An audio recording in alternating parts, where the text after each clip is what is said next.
Major funding for KPBS Evening Edition has been made possible in part by Bill Howe Family of Companies, providing San Diego with plumbing, heating, and air restoration, flood and remodeling services for over 40 years. Call 1-800-BILL-HOWE or visit billhowe.com. And by the Conrad Prebys Foundation, Darlene Marcos Shiley, and by the following.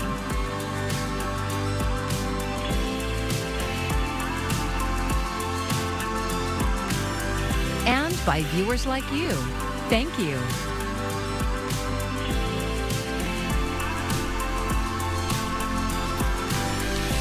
The new system for college students to sign up for financial aid was supposed to be better. Instead, it has left many applicants helpless.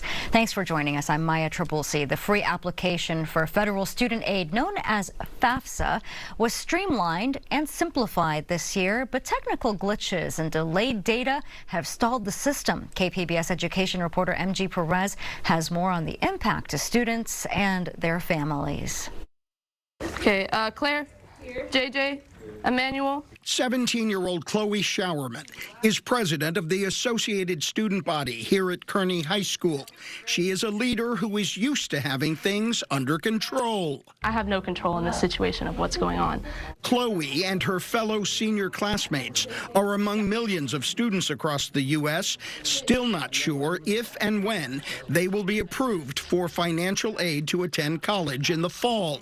She submitted her FAFSA in January. I just want to make sure that I am able to pay for college. I come from a middle-class family, and I've been lucky enough to have a little bit of money saved, but it's not enough to pay for 4 years of college. A major overhaul of the FAFSA culminated last year with a form that went from more than 100 questions to about 30 and was supposed to directly connect IRS tax information, allowing students and their families access to more money for college.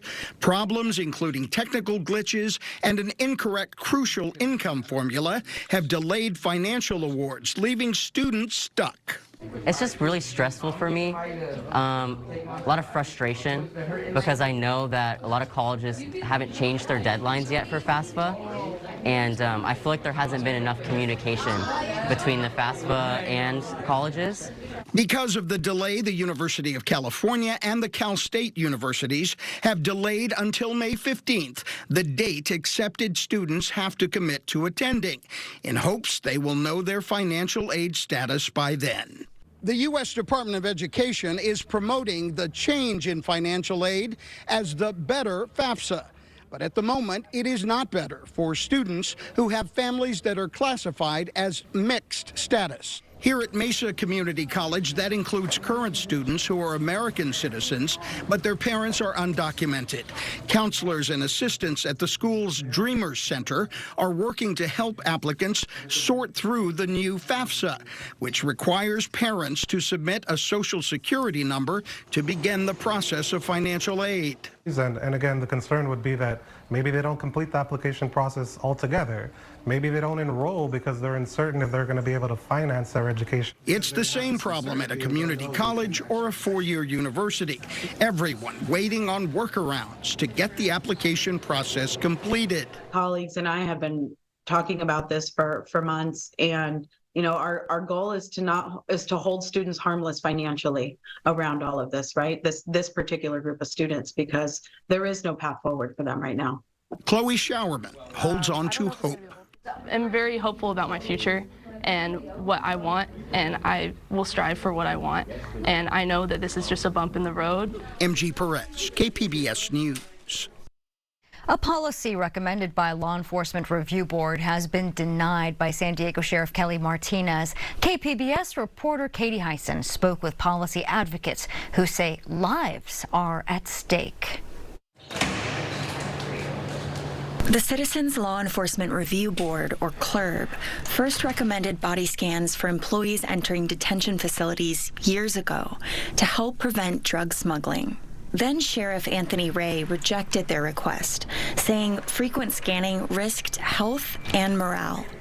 Other jurisdictions across the country have similar body scanning policies, including Arizona's Maricopa County. When Kelly Martinez rejected the recommendation in November, she cited things they have done to reduce overdose deaths, like drug seizures and providing overdose reversing medication. But her office didn't give a specific reason for this denial, even when KPBS asked. What would you be worried about, or what would you be afraid of?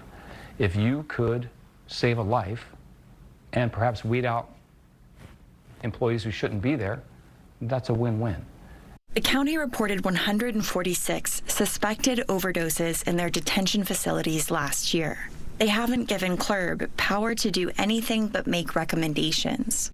I will always wonder where the drugs came from, how the drugs got into the jail. Sunday Weddle, whose son died of suspected overdose in San Diego Central Jail, asked the board to keep pushing. And to my son, Saxon Frederick Rodriguez, may you rest in peace. CLRB voted to resend the request now, and every time someone dies of suspected overdose in the detention facilities. Katie Hyson, KPBS News. The criminal case against a doctor for the death of an inmate at the Las Colinas jail in Santee was dismissed today. Prosecutors moved to dismiss the involuntary manslaughter charge against Frederick Von Lintig. Von Lintig was the physician on duty the day 24-year-old Elisa Serna died after collapsing in the jail's medical observation unit. Last week, a jury voted 9-3 in favor of acquittal. The same jury found a nurse also charged in the case not guilty. I'm Ariella Scalise, and coming up tonight, we're turning a bit cooler as temperatures drop into the 40s, but we continue to watch a gradual warming trend as things stay dry through the weekend. But some big changes ahead. We are going to be tracking more precip coming up. We'll show you when in just a few minutes.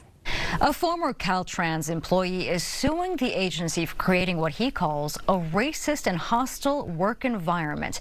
In a complaint filed yesterday, Angel Saucedo accuses Caltrans of discrimination, harassment, and retaliation, among other things.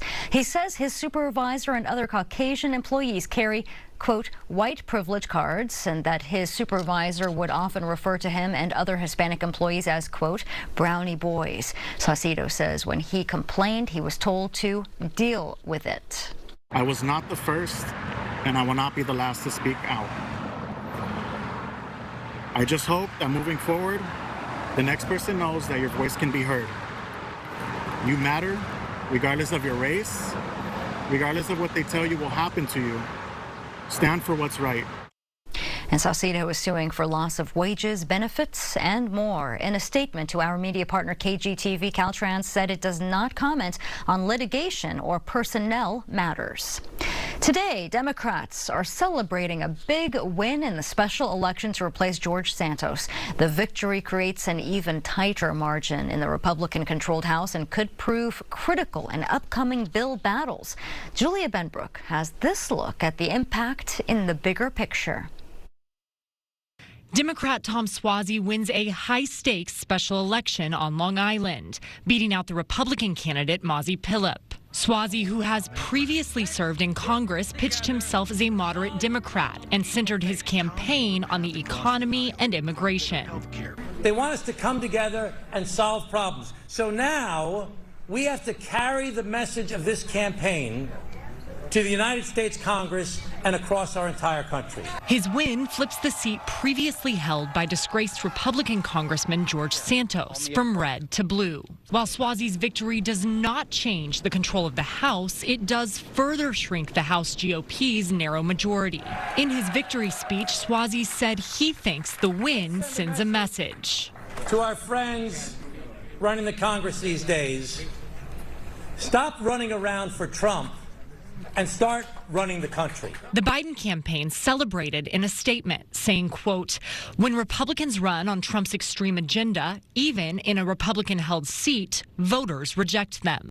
But speaking to the president's low approval rating right now, Suozzi kept his distance from Biden during the race. If he ends up being the Democratic candidate, I'm likely to support him, yes. The president and the first lady called Suozzi to congratulate him on the win Tuesday night. Reporting in Washington, I'm Julia Benbrook. Something very unusual is happening this year in local elections. 3 incumbents on the San Diego City Council are running unopposed. KPBS reporter John Carroll talked to the current and future office holders for Districts 1, 5, and 7. Council President Pro Tem LaCava. The council members representing Districts 1, 5, and 7 are Joe LaCava, Marnie Von Wilpert, and Raul Campillo. LaCava's district encompasses much of San Diego's coastline, from Pacific Beach in the south to Fairbanks Ranch in the north. He had challengers, but none of them collected enough signatures to get on the ballot. LaCava says the biggest accomplishment in his first term was the encampment ban put forward by Councilmember Stephen Whitburn. I saw that as an important driver for the city to step up to create the emergency shelters, the safe parking, and the safe camping. LaCava also pointed to the return of smart streetlights, though that move has proved controversial. He says dealing with the budget will be a huge challenge moving forward. This will be the first budget where the council won't have COVID relief money from the federal government. We have to make sure that we're delivering on public safety and public health, because that's the #1 priorities for our city, or frankly for any city. And even though I grew up there, I have learned more about my district in San Diego than I ever could have imagined. Marnie Von Wilpert represents District 5, which covers San Pasqual trails in the northeast down through Rancho Bernardo and Scripps Ranch. The former deputy city attorney points to public safety as her top priority. Von Wilpert says she's proud of drafting a law that bans the sale of ghost guns and unserialized parts to make them.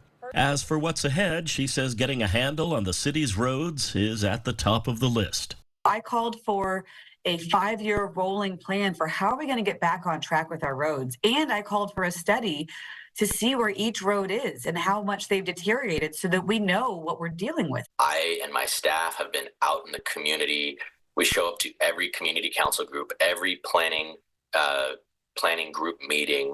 That's District 7 Councilmember Raul Campillo on why he's running unopposed. Unlike LaCava and Von Wilpert, who had challengers who just didn't get enough signatures to get on the ballot, no one even tried to challenge Campillo. He says establishing the Office of Child and Youth Success, helping to create more available child care, was a big accomplishment in his first term. Now, Campillo says homelessness and the cost of housing will be his main focus going forward, and the city's seniors. We have to have senior centers and parks that have the types of equipment and amenities that seniors want.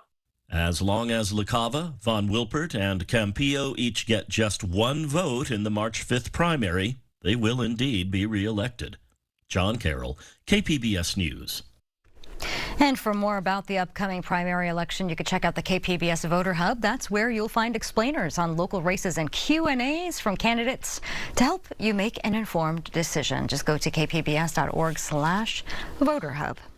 For the first time in nearly 150 years, a cabinet member faces an impeachment trial. That's after the House impeached Homeland Security Secretary Alejandro Mayorkas by a single vote yesterday. Republicans accuse him of violating immigration laws. Senate Majority Leader Chuck Schumer has signaled that the trial will be brief, with the Democrat-controlled chamber likely to acquit Mayorkas.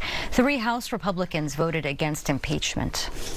I prosecuted for 25 years. I know what a high crime and misdemeanor are, and I know that this doesn't qualify. This is a policy difference. The Senate really ought to take seriously the message that was sent, is that we're serious about securing the border, and the Secretary's failed to do his job. Many legal experts say the evidence doesn't reach the high bar for impeachment. The vote follows a similar one that failed last week, with the same 3 Republicans opposing it. Senior military leaders from the Navy and Marine Corps are in town this week for the annual West Conference. It's one of the largest defense industry trade shows in the country. KPBS military reporter Andrew Dyer brings us this report. It's a busy week at the convention center. Military leaders and defense industry contractors with the latest in weapons and technology are all here. It's a complex relationship with military brass trying to figure out what they'll need to equip sailors and Marines years into the future. We have some threats out there to our national security. It's very important to bring all of those partners together to solve those challenges. Paul Fredenberg is a retired Army Brigadier General and Executive Vice President at AVCIA International, which co-hosts the conference. We have those conversations to make sure that we all have that information so that we can help enable those capabilities that are needed by our military forces. During forums, senior officers from Navy fleets and special operations talk about the challenges forces face right now. Top of mind this week, the conflict in the Middle East, where U.S. and allied ships are fighting off drone and missile attacks from rebels in Yemen. The Navy's top officer, Admiral Lisa Franchetti, talked Tuesday about the work Navy ships are doing in the Red Sea. They are working tirelessly to preserve the free flow of commerce. To date, shooting down over 70 UAVs, 7 cruise missiles, and, for the first time in history, 14 anti-ship ballistic missiles. How about that? That's combat power right there. Back on the floor, it's not all weapons systems and drones. The latest in VR, AI, and communications technology is all here, and all with potential military applications. The conference wraps tomorrow with a talk from Secretary of the Navy Carlos Del Toro. From the Convention Center, I'm Andrew Dyer, KPBS News. San Diego's underwater kelp forests are a natural wonder that are under the threat of climate change. And that wonderful and troubling story is being told at the Birch Aquarium in a new exhibit called Hold Fast. KPBS SciTech reporter Thomas Fudge went there, and he has this story.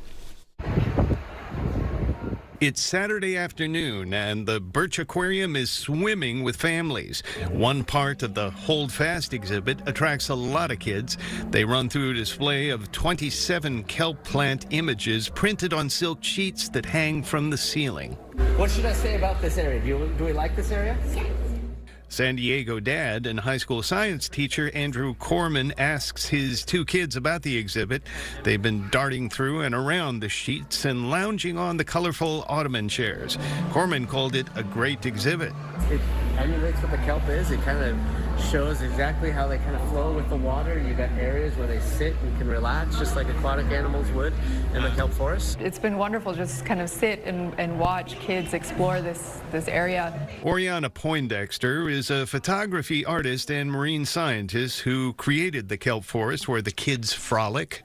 They know exactly what to do. They dive right in. They just kind of run straight through the center and enjoy interacting with the silks, touching them, looking up. Poindexter also helped curate the exhibit, Hold Fast. The term is a reference to the part of kelp that anchors the plant, grabbing onto rocks at the sea bottom as the plant grows and reaches for the surface and the sunlight. Poindexter often dives in the forests off the San Diego coast, and she's seen some of the devastation that marine heat waves have done to local kelp. Megan Dickerson, the director of exhibits at Birch Aquarium, says Hold Fast has some of that sadness, but it also showcases nature's beauty and the art it inspires, and that gives her hope. I think maybe I can do a beautiful thing. Right? And those beautiful things start to add up into something that's beyond hope, and it becomes reality. We're writing ourselves a new future. Poindexter's kelp prints are done with cyanotyping. It's a chemical process that predated photography, where you coat plants with iron salts, apply them to paper left in the sun so they leave a realistic, life-sized print. Another artist featured in the exhibit is Dwight Huang. He does something similar where he coats sea creatures in soot-based ink and presses them onto paper. So what is a kelp forest, really? It's a habitat, you know. It's a nursery for a lot of the fisheries that we actually rely on. Mohammed Sedarat is a PhD student at Scripps Institution of Oceanography who studies kelp. His work is also featured in Hold Fast. He says marine heat waves and slowly rising sea temperatures in just the last 10 years have had a very negative effect, reducing the footprint of local kelp forests dramatically. He says heat waves are getting more common, and recently the kelp has not been fully recovering. Like what we had in 2014 through 2016, we had a crazy El Nino, warm waters, temperatures spiked, we lost kelp, and that's kind of when that huge signal of abundant kelp in 2013 disappeared. Sedarat says summer water temperatures of 80 degrees or higher are kind of a red line that most varieties of giant kelp can't survive in. In the lab, he is trying to identify natural kelp or hybrids that can tolerate warmer temperatures. We can hope that natural diversity and evolution will favor those existing plants and they will take over. But when it comes to planting more heat-tolerant varieties in the wild, marine scientists don't want to go there. Not yet. Artificial selection is the biggest topic right now. We're not ready to put out kelp that's been naturally selected or even modified yet. It's still just about preserving the status quo. And the status quo is still out there, though less than it was. Poindexter talks about diving in the kelp and the amazing way it catches the sunlight. And yes, it is home to a lot of fish. Some of my favorite creatures to see are the taupe sharks that kind of cruise through there, the seven-gill sharks. There's the sheephead that are kind of obnoxious, and they really get up in your face when you're free diving. They don't seem to have a lot of fear. Those are cool. Can you tell us a little bit about that? Hold fast. We can also find something to hold on to. The kelp exhibit at the Birch Aquarium will be on display until September of this year. Thomas Fudge, KPBS News.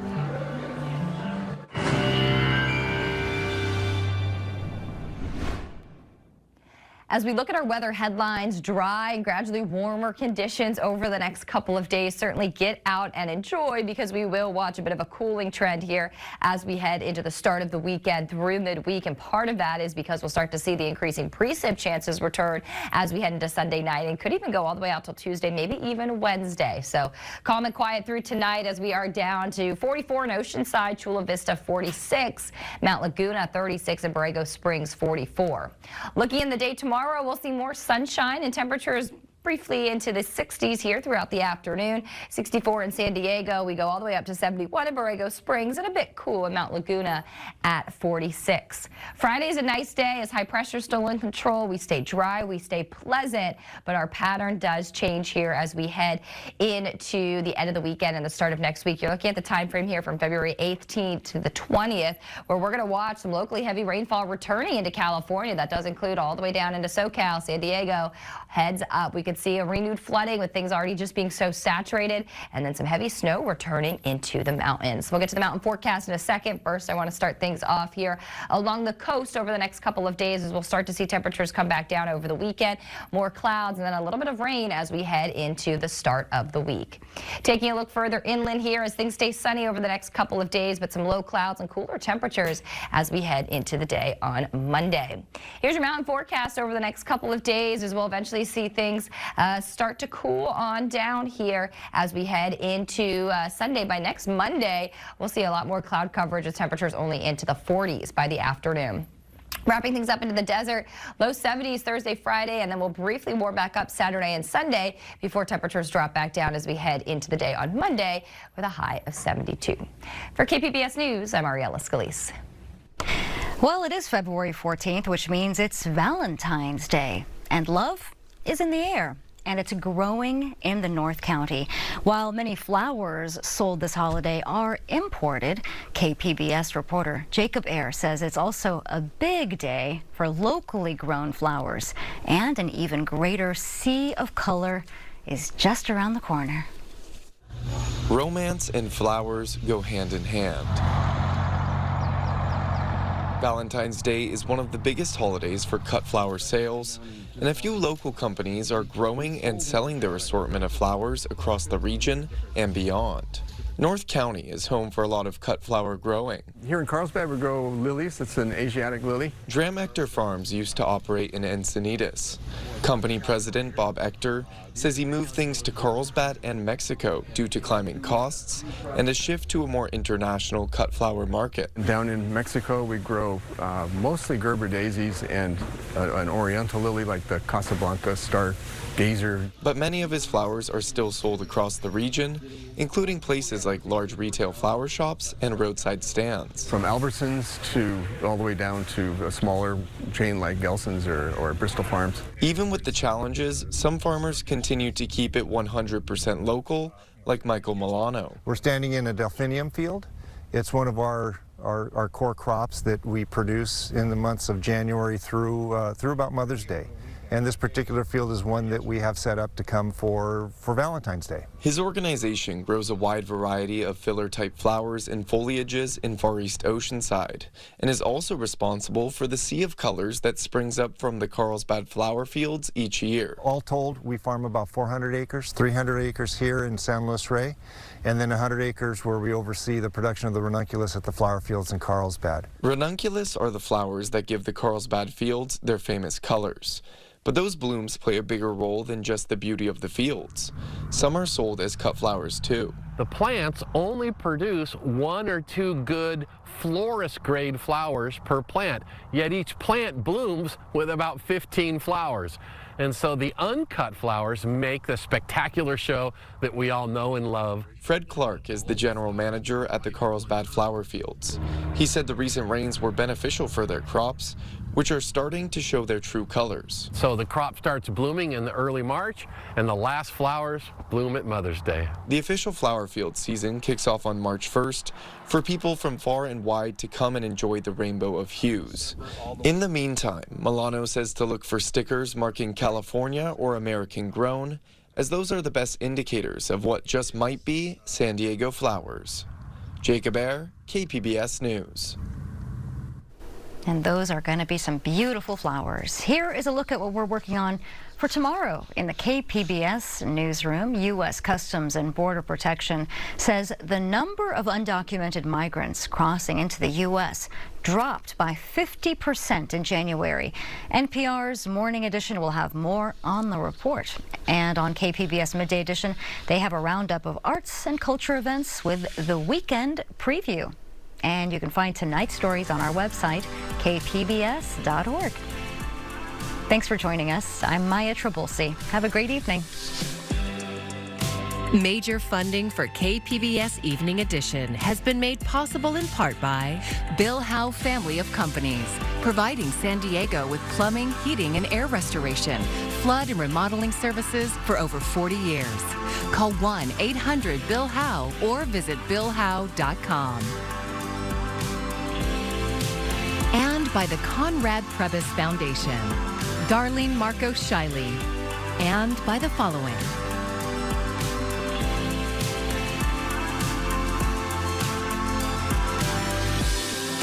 And by viewers like you. Thank you.